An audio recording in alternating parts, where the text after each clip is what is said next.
குலதெய்வங்கிறது வந்து எல்லாருக்குமே செயல்படும். எல்லாரும் வந்து தகப்பன் இல்லாம எப்படி வந்து குழந்தை பிறக்கும்.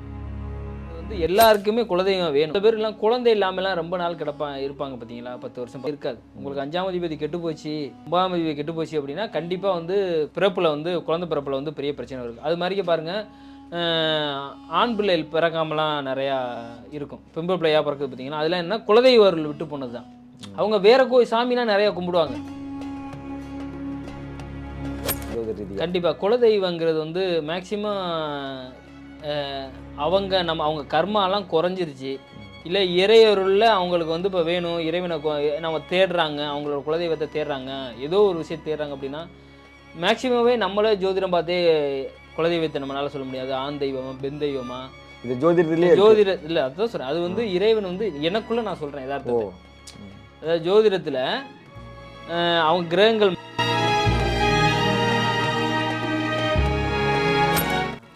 இந்த பையன் பார்த்தீங்கன்னா, இத சந்திச்சதுல மனநிலை பாதிக்கப்பட்டு, ஆண்மையே டோட்டலாவே இல்லாம போச்சு. ஐயோ! ம். அவன் அத என்ட்ட நேரடியா ஃபோன்ல கேட்கிறாப்புல. ம். எனக்கு வந்து அ நான் அதான் அப்ப அதுக்கப்புறம் நான் சொன்னேன். நீங்க பேசுறது வந்து ஃபர்ஸ்ட்டு நீங்க கால் பண்ணும்போது பார்த்தீங்கன்னா, நீங்க வந்து ஏதோ ஒரு லேடீஸ் பேசுறன்னு தான் நெனச்சேன் தம்பி.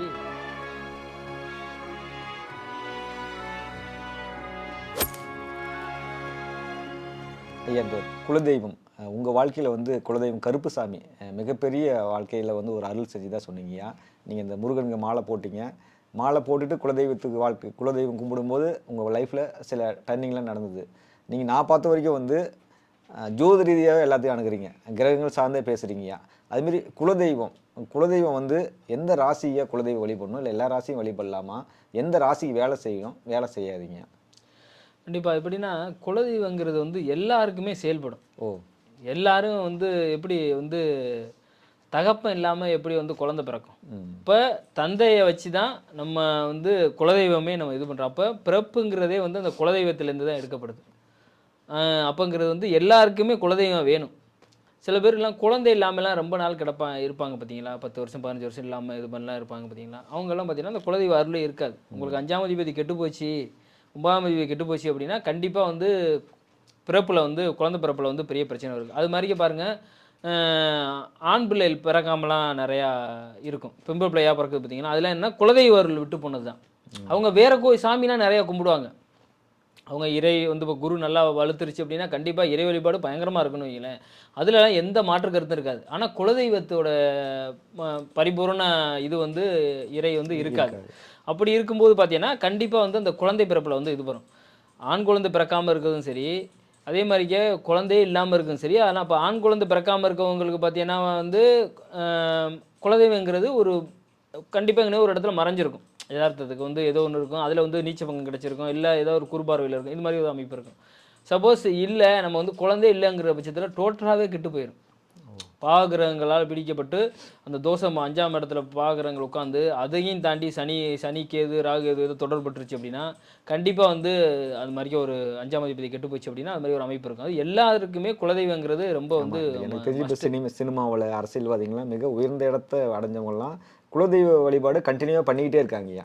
அத நம்ம செய்தியா பார்க்குறோம், நேரடியாவும் பார்க்குறேங்கய்யா. அந்த அளவு குலதெய்வ வழிபாடு முக்கியமானது. ஆனா அதே நேரம் என்ன சந்தேகம்னா, பலரும் குலதெய்வத்தையே மறந்துடுறாங்க.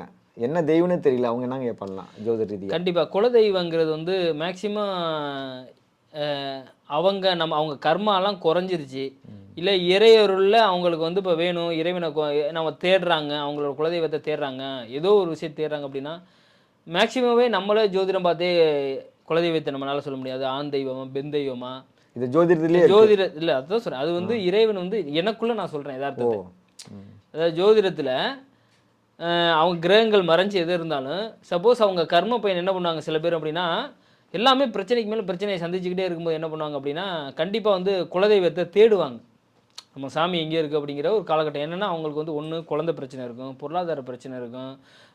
ஏதாவது அடிக்கடி வந்து பார்த்தீங்கன்னா, விபத்து, ஏதாவது ஜர்ஜரி இது மாரி நடந்துக்கிட்டே இருக்குங்க பட்சத்தில, இதெல்லாம் நடக்குது அப்படின்னாவே நம்மளோட குலதெய்வ அருள் சரியாவே இல்லைன்னு அர்த்தம். அப்போ என்ன பண்ணுவாங்க அப்படின்னா, எங்கேயாவது பார்த்துருப்பாங்க, நம்ம உங்க குலதெய்வத்த கும்பிடுங்கன்னு சொல்லியிருப்பாங்க. இல்ல ஜோதிடத்திலேயே உங்க குலதெய்வ அருள் இல்லைன்னு சொல்லுவாங்க. இப்ப இது மாரி அமைப்பு இருந்து, இப்ப நம்மகிட்ட நான் நெறைய பேருக்கு இது மாரியே குலதெய்வத்த சொல்லியிருக்கேன். இந்த தெய்வத்த வழிபடணும் என்னங்கிறது, இத நீங்க கும்பிடுங்க. சப்போஸ் அப்படியே இல்ல, இப்போ இப்போ ஒன்றில் ஒருத்தருக்கு வந்து கருப்பர் குலதெய்வமாக இருக்குது, இல்லை ஐயனார் குலதெய்வமாக இருக்குது அப்படின்னா உபதெய்வங்கள் வந்து பார்த்தீங்கன்னா அது யார் என்னங்கிறத கண்டுபிடிச்சிடலாம். நம்ம ஜோதிட ரீதியாகவும் சரி, இறை அருளையும் சரி, நமக்கு நான் வந்து ரொம்ப கேட்டு அந்த கர்மாலாம் குறைஞ்சிருச்சு அப்படின்னாவே கண்டிப்பாக நம்மளால தான் நிறையா விஷயத்தை எடுத்து சொல்ல முடியும். அந்த அந்த காலகட்டம் அவங்களுக்கு இந்த பிரபஞ்சம் அனுமதிச்சே சொல்ல முடியும் வைங்களேன். கண்டிப்பாக வந்து குலதெய்வ அருளுங்கிறது கண்டிப்பாக வேணும். இப்போ யாரும் பர்டிகுலராக வந்து ஒரு மனிதன் வாழ்கிறதுக்கு குலதெய்வ அருளுங்கிறது கண்டிப்பாக வேணும். அதே மாதிரிக்கு பார்த்தீங்கன்னா, இப்போ ஒருத்தர் வந்து நம்மகிட்ட வந்து ஜாதகம் பார்த்தாரு. 70 வருஷமா ஒரு வீட்டில் 50 வருஷம் தான் ஒரு வீடு, 70 வருஷமா அந்த வீட்டுக்குள்ளே இருக்காரு. அவர் கண்ணு முன்னாடியே நல்லா பிசிக்கலாக நல்ல ஒரு டேலண்டான ஆளு, பிசிக்கலாகவும் இருக்காரு. நல்ல கல்வியுமே பார்த்தீங்கன்னா, நல்லா பிஹெச்டி லெவல் வரைக்கும் படிச்சிருக்காரு அவரு. நல்ல இடத்துல வேலை பார்த்துக்கிட்டு இருந்திருக்காரு. இவங்க என்ன பண்ணியிருக்காங்க, ஒரு சில பேருக்கு பூர்வ புண்ணியம் செட் ஆகாது. 5ஆம் இடம் கெட்டு போயிருக்கும் அப்படின்னா, என்ன இருக்குன்னா இவருக்கு அதே மாதிரி காலகட்டம். காசே இல்லாமல் நம்ம ஜாதகம் பார்த்தோம். அவருக்கு வந்து நம்ம இது வீடியோ பார்த்து வந்தவர் தான். காசு இல்லாமல் நம்ம ஜாதகம் பார்த்தோம். அவர் வந்து இல்லைன்னு அந்த சொல்லிட்டாரு. சூழல்ல வந்திருக்காரு. அந்த சூழல்ல வந்தாரு. அப்போ சரி ஓகே, நம்மகிட்ட இருக்கிறது வந்து அறிவு, இறைவன் கொடுத்தது அப்படின்னு சொல்லிட்டு ஃப்ரீயா பார்த்தோம் நம்ம அவருக்கு. அப்போ என்ன ஆகுது அப்படின்னா, அவர் இருக்கும்போதே அந்த கர்மா எப்படி செயல்பட்டுருக்கு பாருங்க. கண்ணு முன்னே அவ அண்ணன் இறக்குறாரு, ஓ அவ தம்பி இறக்குறாரு, மனநலம் பாதிக்கப்பட்டு இறக்குறாரு அவ அண்ணன். நல்லா இருந்த குடும்பத்தில் அவ அப்பா வந்து வாத்தியார், நல்லா சம்பாரித்து நல்ல பெரிய வீடு, பழைய வீடுங்கிறது பெரிய வீடான், 70 வருஷத்து வீடான். அவ அப்பா கண்ணு முன்னே இறக்குறாரு. கண்ணு முன்னே இறக்குறாருன்னா பார்த்தீங்கன்னா விபத்தில். அவ அம்மா பார்த்தீங்கன்னா ஏதோ ஒரு பாத்ரூம் போன இடத்துல அப்படியே சடனாக வந்து வலிக்கு விழுந்து மண்டையில் அடிபட்டு, எல்லாமே மண்டையில் அடிபட்டு, எல்லாமே மேக்ஸிமம் பார்த்தீங்கன்னா இப்போ மண்டை குளம் அவ மென்டலி இதாகிறது அண்ணன் பண்ணுறேன்னா மூளை தான். எல்லாமே லக்கணம் கெட்டு போச்சு. லக்கணம் அதை தான் சொல்கிறேன், லக்கணம் அது எல்லாமே மண்டையில் அடிபட்டுருக்கு. இது எல்லாமே லக்கணம். அது எந்த லக்கணம்? எந்த லக்கணம் இல்லைங்க, லக்கணம் கெட்டு போச்சு. என்ன லக்கணமா இப்போ இந்த மேச லக்கணமா இருக்கணும், ரிஷப லக்கணமா இருக்கணும், எந்த லக்கணமும் கெட்டு போச்சு. அது எல்லாமே உயிர் தான் லக்கணம். உங்களுக்கு வந்து ஒரு உயிர் தான் லக்கணம். அப்போ எல்லாருக்கும் மண்டையில் அடிபட்டுருக்கு. அடிபட்டுங்க அடிபட்டவர் மண்டையில் அடிபட்ட என்ன பண்ணியிருக்கா, இது எல்லாமே பார்த்தீங்கன்னா இதிலே ரீதியாகவே பார்த்தோன்னே இந்த பையனுக்கு அதே மாதிரி அம்மாவுக்கு மண்டையில் அடிபட்டு நினைவுலாம் எல்லாமே அவங்க கடைசி காலத்தில் பார்த்தீங்கன்னா இவன் தான் அந்த பையனே இந்த வேலை பார்த்து நல்ல நல்ல கம்பெனியில் வேலை பார்த்துக்கிட்டு இருந்திருக்காப்புல. வேலை பார்த்துட்டு இருந்தால் இந்த இதெல்லாம் நடந்தவொடனே மனநிலைமை பாதிக்கப்பட்டு ரொம்ப ஒரு இதான ஒரு இதாகிட்டு டிப்ரெஷன் ஆகிட்டாப்புல. அந்த வீட்டை விட்டு வெளியிலே வராத அளவுக்கு ஆகிட்டாப்புல. இதில் என்னென்னா கடைசியில் வந்து இந்த அம்மா நல்லா இந்த பாசமாக இருந்திருக்காங்க. இவங்க எல்லாரும் இறந்ததுக்கப்புறம் கடைசியாக அம்மா தான் இறந்துருக்காங்க. அம்மா இறந்துருக்காங்கன்னா இது மாதிரி அடிபட்டு தலையில் அடிபட்டு இருந்திருக்காங்க. இவர் தான் பாத்ரூம் போகிறதுலேருந்து இது பண்ணுறதுலேருந்து எல்லாமே அவங்க அம்மாவுக்கு பண்ணியிருக்காரு. இதிலே பார்த்து அவன் வாழ்க்கையே போச்சு. வெறுத்துட்டாப்புல தன்னைக்குள்ளே வந்து ஒரு பய உணர்வு வந்துருச்சு. அந்த எந்த அளவுக்கு யார் என்ன லக்கணம்னா சிம்ம லக்கணம். சிம்ம லக்கணம் சிம்ம ராசியே வந்து ஒரு அதிகார பலம் இருக்கும், சூரியனோட ஆதிக்கம் உள்ளது. அவர் வந்து ஒரு மனநல பாதிக்கப்பட்டோம்னு சொன்னால் யாருமே நம்ப மாட்டாங்க யதார்த்தத்துக்கு. ஏன்னா அந்த அந்த அந்த வந்து என்னென்னா அந்த கர்ம வினை வந்து அந்த அளவுக்கு அந்த குடும்பத்தை வந்து பிடிச்சிருக்கு. அப்போ அவர் சொல்கிறாப்புல நல்லா இருந்து ஆக்டிவாக இருந்தாலும் அவர் வாய்ஸ் என்கிட்ட கேட்கும்போது அவர்கிட்ட என்ன பேசுனுச்சு அப்படின்னா, நான் ஃபஸ்ட்டு என்ன உணர்ந்தேன் அப்படின்னா ஏதோ லேடிஸ் பேசுதுன்னு நினச்சேன். ஃபஸ்ட்டு என்ன நினச்சேன் அப்படின்னா லேடிஸ் பேசுதுன்னு நினச்சேன். அம்மா அப்படின்னு சொல்லி தான் நான் வந்து பேசினேன் அப்படின்னேன். அதுக்கப்புறம் அவர் வந்து அவர் டேட்டா பர்த்து டயத்து பேர்லாம் கொடுத்ததுக்கப்புறம் தான் ஃபஸ்ட்டு வந்து இது தெரிஞ்சு. அதுக்கப்புறம் இறைவன் ரீதியாக இது பண்ணி அதுக்கு ஒரு டைம் பிளான் பண்ணி அவர்கிட்ட நம்ம பார்க்கும்போது அவர் இந்த காலகட்டம் இந்த தலையில் அடிபட்டு பார்த்தீங்களா, டோட்டலாகவே அந்த அந்த ஸ்தானமே கெட்டு போச்சு. லக்கணமும் 5ஆம் இடமும் கெட்டு போச்சு. அதனால தான் தலையில் அடிபட்டு அந்த குலதெய்வங்கிற அருளே இல்லை. அதனால அடுத்தடுத்து அந்த இறப்பை சந்திச்சுக்கிட்டே இருக்காங்க. அவங்க என்ன பண்ணுறாங்க அப்படின்னா, இந்த பையன் பார்த்தீங்கன்னா இந்த இதை சந்தித்ததில் மனநிலை பாதிக்கப்பட்டு ஆண்மையே டோட்டலாகவே இல்லாமல் போச்சு. ஐயோ, அவன் அதை என்கிட்ட நேரடியாக ஃபோனில் கேட்குறாப்புல. எனக்கு வந்து நான் அதான் அப்போ அதுக்கப்புறம் நான் சொன்னேன், நீங்கள் பேசுகிறது வந்து ஃபஸ்ட்டு நீங்கள் கால் பண்ணும்போது பார்த்தீங்கன்னா நீங்கள் வந்து ஏதோ ஒரு லேடிஸ் பேசுகிறோம் தான் நினச்சேன் தம்பி, இப்படி இருக்கீங்க இது மாதிரி சுச்சுவேஷன் ஒன்று இல்லைண்ணே எனக்கு இதுதான் இருக்குது, நீங்கள் எனக்கு இது காசுலாம் இல்லை நீங்கள் பார்த்து சொல்லுங்கன்னு சொன்னேன். நான் சரி ஓகே சூழ்நிலை சொல்லிட்டு நம்ம பார்த்து இது மாதிரி சொல்லும்போது டோட்டலாக அந்த கர்ம வினை பாருங்கள், அந்த குலதெய்வங்கிறது இல்லாதனால டோட்டலாக குடும்பத்தையே காலி பண்ணிடுச்சு.